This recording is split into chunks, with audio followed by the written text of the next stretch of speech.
Olá!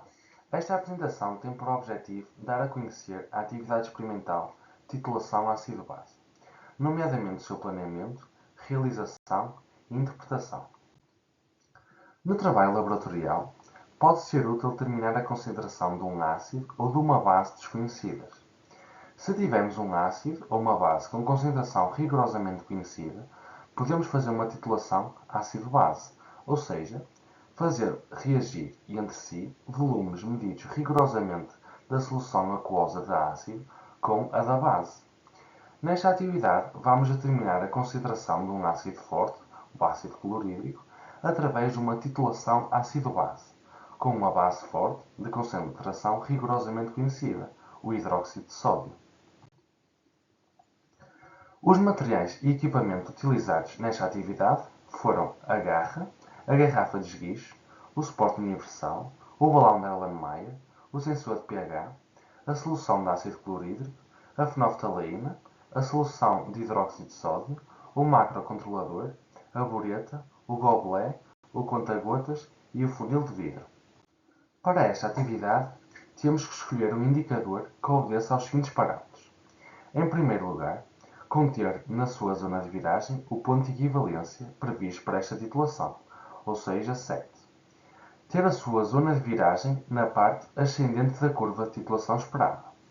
E, por último, possibilitar a detecção do ponto de equivalência. Sendo assim, teremos 3 indicadores disponíveis: a tintura tornesol, o azul de bromotimol e a fenolftaleína. Nós optamos por esta última, a fenolftaleína. Começamos por medir com o auxílio da pipeta volumétrica 20 cm3 da solução de ácido clorídrico e transferimos para o balão de Erlenmeyer. De seguida, adicionamos ao ácido clorídrico 5 gotas do nosso indicador, a fenolftaleína.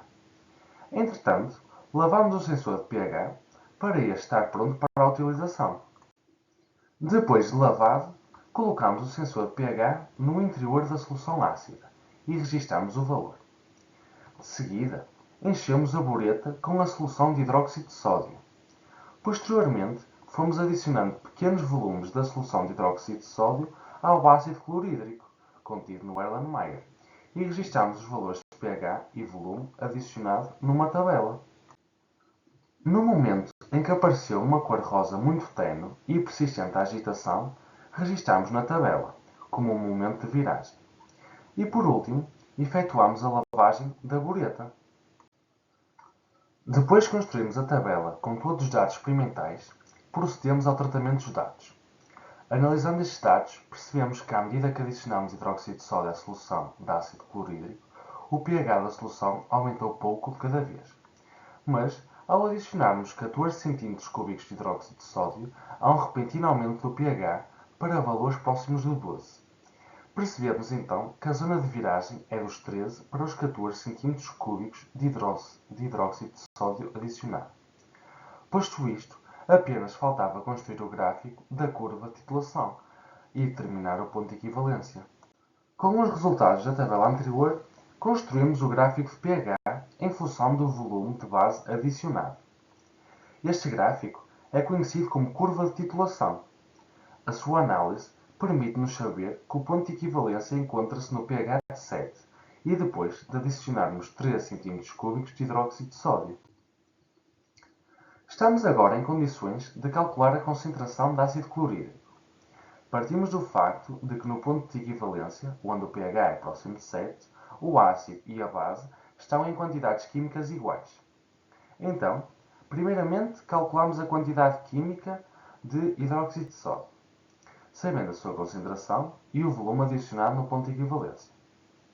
Como a estequiometria é de 1 para 1, temos agora a quantidade química de ácido clorídrico e, sabendo o volume que estava no Erlenmeyer, podemos calcular a sua concentração. Em termos de conclusão e possíveis erros, podemos verificar o seguinte. A curva de titulação experimental mostra uma variação brusca de pH entre os 13 e os 15 cm3 de hidróxido de sódio adicionado, o que indica o ponto de equivalência da reação, momento em que o número de moles de ácido é igual ao número de moles da base. O pH no ponto de equivalência encontra-se próximo de 7, o que confirma que se trata de uma titulação entre um ácido e uma base fortes. A correspondência entre o volume de hidróxido de sódio no ponto de equivalência, cerca de 13 cm3, e os cálculos realizados confirmam a consistência dos dados experimentais, com os valores teóricos, validando a concentração determinada para o ácido clorídrico.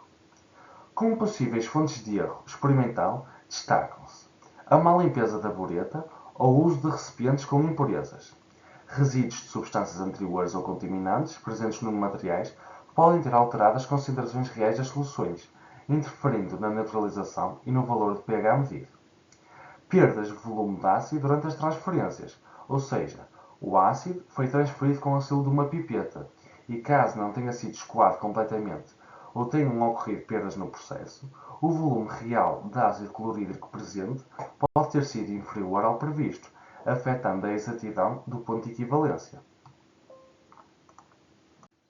Aqui estão as referências usadas. Obrigada pela atenção e boas experiências!